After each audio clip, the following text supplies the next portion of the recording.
अपने भोजन में 40 से 50% कच्चे भोजन को शामिल करना, मतलब वो जीवित हो। ये दिल के स्वास्थ्य को बेहतर बनाता है, डीएनए डैमेज को कम करता है, बढ़ती उम्र के नुकसान और कैंसर से सुरक्षा देता है, लिवर को डैमेज होने से बचाता है, पेट के स्वास्थ्य को बेहतर रखता है, इम्यूनिटी बढ़ाता है, ब्लड शुगर को मेंटेन रखता है। ये आपको जबरदस्त ऊर्जा देता है। जब आप भोजन को पकाते हैं, भोजन को पचाने के लिए सभी जरूरी चीजें सिर्फ शरीर में ही नहीं होती, भोजन में भी ये एंजाइम मौजूद होते हैं। जब आप भोजन को पकाते हैं तो आप काफी हद तक ये एंजाइम नष्ट कर देते हैं। एंजाइम के बिना खाने पर शरीर को मेहनत करनी पड़ती है वो हिस्सा बनाने के लिए जो नष्ट हो गया है, और उसके बाद ही वो पचा सकता है। तो इन चेरी टमाटरों के साथ शुरुआत करते हैं। ये छोटे छोटे जैविक रूप से उगाए गए टमाटर जो हमें यहाँ के मेनोनाइट खेतों से मिलते हैं, ये बेहतरीन लोग हैं जो हर चीज बड़े ही प्राकृतिक रूप से उगा रहे हैं। चेरी टमाटर बहुत फायदेमंद है फ्री रेडिकल से लड़ने के लिए जो बीमारी पैदा करते हैं, और ये अल्ट्रावायलेट किरणों से स्किन को होने वाले नुकसान से भी बचाते हैं। मेरी त्वचा नहीं, पर वो लोग जिनके स्किन में पर्याप्त पिगमेंटेशन नहीं है, ये उनके लिए एक बड़ा अंतर लाएंगे, और साथ ही ये दिल के स्वास्थ्य को भी बेहतर बनाते हैं। चेरी टमाटर में कैल्शियम, मैग्नीज, फास्फोरस और पोटेशियम जैसे मिनरल्स भरपूर होते हैं। एक और चीज जो आपके रोज के खाने के लिए बहुत ही अच्छी है वो है शहद। शहद इस धरती पर मिलने वाला एकमात्र पदार्थ है जिसकी रासायनिक संरचना इंसान के खून से बहुत मिलती जुलती है।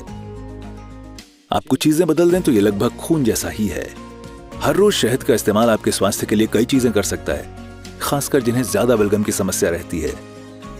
ये आपके दिल के लिए बहुत अच्छा होता है, आपके दिमाग के लिए भी। ये आपके दिमाग को अलर्ट और ऊर्जा से भरपूर रखता है। तो रोज शहद खाना बहुत फायदेमंद हो सकता है, खासकर अगर आपकी बढ़ती उम्र के बच्चे हैं। उन्हें रोज शहद खाना ही चाहिए।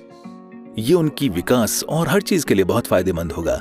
अरुगोला स्प्राउट्स जो कि माइक्रोग्रीन है, यानी कि बहुत छोटी पत्तियां, इनमें एंटीऑक्सीडेंट्स और विटामिन जैसे पोषक तत्वों की जबरदस्त कॉन्सेंट्रेटेड मात्रा होती है, आम पूर्ण विकसित पत्तियों के मुकाबले 40 गुना ज्यादा।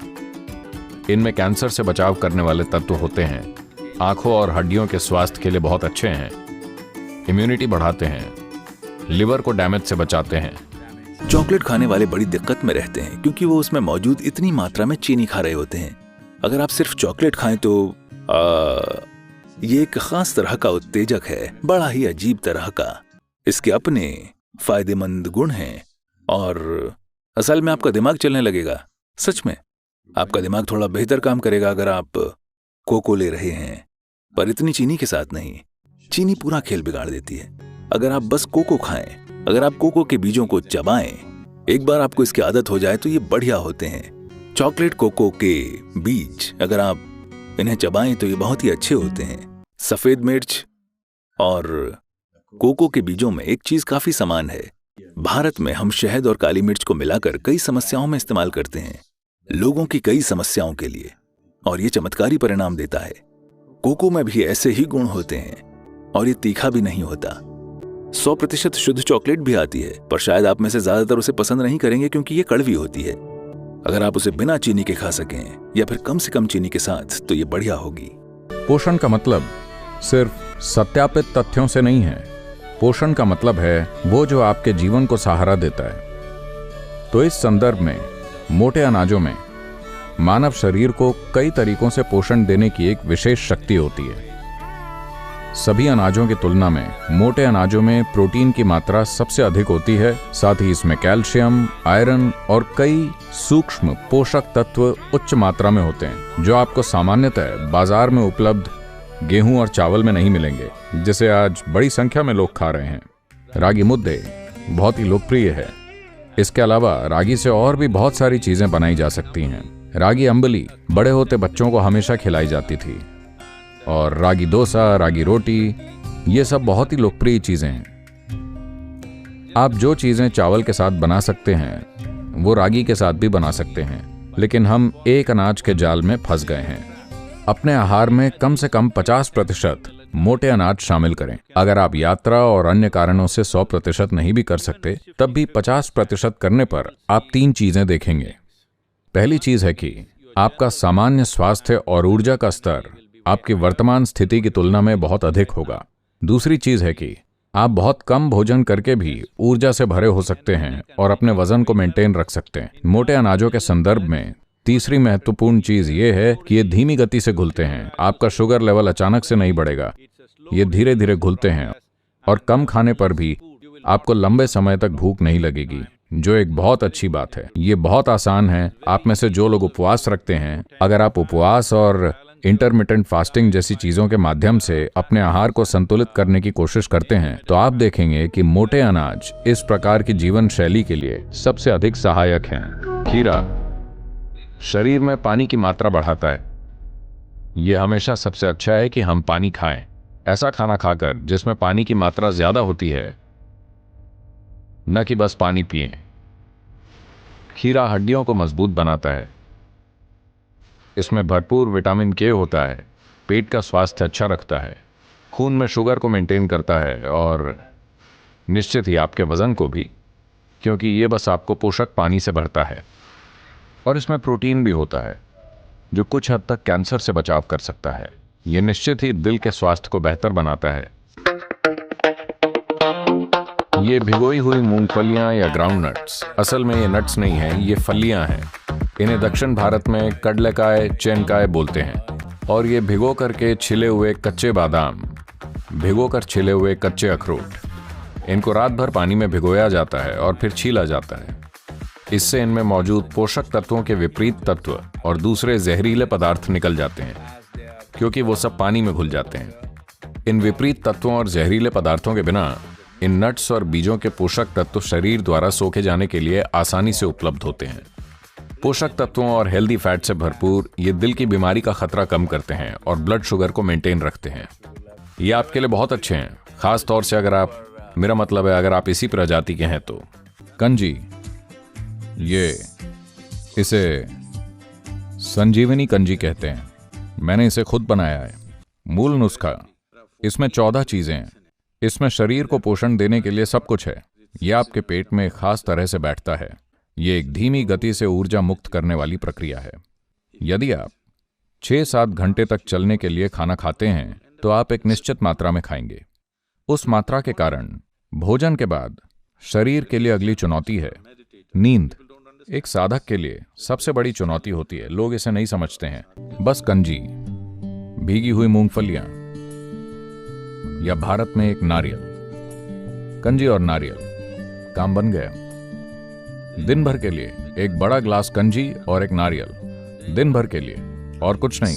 अब समय है कि आप रोजाना थोड़ी कंजी पिएं। ये छोटी छोटी हल्दी और नीम की गोलियां बिल्कुल फ्रेश, एंटीऑक्सीडेंट और विटामिन बी से भरपूर। यहाँ हल्दी और नीम की गोलियां हैं और हल्दी का काढ़ा भी। ये आपके सिस्टम में से इन्फ्लेमेटरी मार्कर्स को हटाने के लिए बहुत अच्छे हैं। मेरा मतलब है ये सूजन कम करते हैं और ये आपकी आंत को बहुत अच्छे से साफ करते हैं। अगर किसी प्रकार का कोई दूसरा जीवन या ऐसी चीजें हैं जिनकी आपको जरूरत नहीं है और कोई खराब बैक्टीरिया जो वहां हो सकते हैं, उनकी सफाई, ये आंत के अच्छे स्वास्थ्य के लिए बहुत लाभदायक है। आज आप जानते हैं कि मेडिकल साइंस इस पर फिर से लौट कर आ रहा है कि आपके पेट का एक दिमाग होता है, कि आपकी बुद्धि का एक महत्वपूर्ण हिस्सा आपके पेट में काम करता है। होना भी चाहिए, क्योंकि अगर आपने एक नट या फल खाया और वो इंसान का हार्ड मांस बन गया, इसका मतलब है कि वहां ऐसी बुद्धिमत्ता है जो आपकी तार्किक बुद्धि से परे है। काले तिल एंटीऑक्सीडेंट से भरपूर, iron, copper, zinc, vitamin B, folate और विटामिन ई का एक बहुत अच्छा स्रोत। वैसे मैं चीजों को इस तरह नहीं देखता, पर काले तिल सारी जिंदगी मेरे साथ ही रहे हैं, खासकर जब मैं ट्रैकिंग पर जाता था। जब मैं अकेले ट्रैक करता था तो भुने हुए काले तिल मुझे जीवित रखते हुए चलाते रहते थे और हर समय एनर्जेटिक रखते थे। ये आपके कार्टिलेज और हड्डियों के जोड़ों के लिए अद्भुत होते हैं, दिल के स्वास्थ्य को बेहतर बनाते हैं। तिल आयरन का भी बहुत अच्छा स्रोत है। आप में से जिनको आयरन की कमी है, खासतौर से महिलाएं, उनके लिए तिल खाना बहुत ही अच्छा होगा। ये युवा महिलाओं के लिए भी अच्छा है, उनकी ओव्यूलेशन प्रक्रिया को स्वस्थ रखने के लिए। तिल में शरीर के लिए जा सकने वाली बहुत सी सकारात्मक चीजें होती हैं। ये बहुत ज्यादा ऊर्जा देने वाली चीज है। इसके अलावा तिल बहुत ज्यादा गर्मी पैदा करता है। भारत में, दक्षिण भारत में तिल का तेल सबसे ज्यादा इस्तेमाल किया जाने वाला तेल है। सारा खाना तिल के तेल में ही पकाया जाता है। इसलिए हम रोजाना ज्यादा तिल नहीं खाते, क्योंकि हम जो तेल इस्तेमाल करते हैं वो तिल का तेल है। लेकिन सर्दियों में हम तिल का उपयोग करेंगे, क्योंकि ये परंपरा का हिस्सा है कि सर्दियों में सभी को तिल खाना ही चाहिए, क्योंकि जब ठंड होती है तो ये गर्मी पैदा करता है। भुना हुआ नारियल और भुने हुए तिल को आप बस चबाकर खाते हैं और ये बहुत ज्यादा ऊर्जा वाला होता है। भरपूर प्रोटीन, भरपूर ऊर्जा। अंकुरित फेन्युग्रीक या मेथी जैसा कि इसे कहा जाता है, ये बीज बेहतरीन खून साफ करने वाले हैं। प्रोटीन, विटामिन और मिनरल्स के अच्छे स्रोत हैं। ये स्तनपान कराने वाली माओं के लिए बहुत फायदेमंद है। बाल और नाखून बढ़ाने में सहायक हैं। ब्लड प्रेशर कम करते हैं। खून में शुगर के स्तर को नीचे लाते हैं। सूजन कम करते हैं। ये अंकुरित मेथी, ये अंकुरित मूंग के साथ ये दिमागी स्वास्थ्य के लिए बहुत अच्छे हैं। जिनकी उम्र 50 से ज्यादा है उन्हें ये हर रोज जरूर लेना चाहिए। नहीं तो आपको पता नहीं चलेगा, धीरे धीरे आप इसे खो दें। कुलथी ये एक तरह की दाल है। ये इस धरती की सबसे ज्यादा प्रोटीन वाली दाल है। ये बहुत शक्तिशाली है। इसी कारण रेस के घोड़ों को यह दाल खिलाई जाती है। इसे अंकुरित करना अच्छा है। अगर इसे अंकुरित किया जाए तो आप इसे आसानी से पचा सकते हैं। इसे एक कटोरी में रखिए। अपने कमरे में एक सफेद कपड़ा लीजिए, इसे उसमें रख दीजिए। लगभग 6 से 8 घंटों के लिए इसे पानी में भिगो दीजिए। उसके बाद इसे एक कपड़े में बांधकर रख दीजिए। लगभग 3 दिनों में ये अंकुरित हो जाएगी। अंकुरित होने पर आप इसे कच्ची खा सकते हैं। अगर ये बीज से लगभग आधी इंच बाहर आ गई है तो आप इसे कच्ची खा सकते हैं। इसे बहुत ज्यादा चबाना पड़ता है, चबाकर खा जाइए।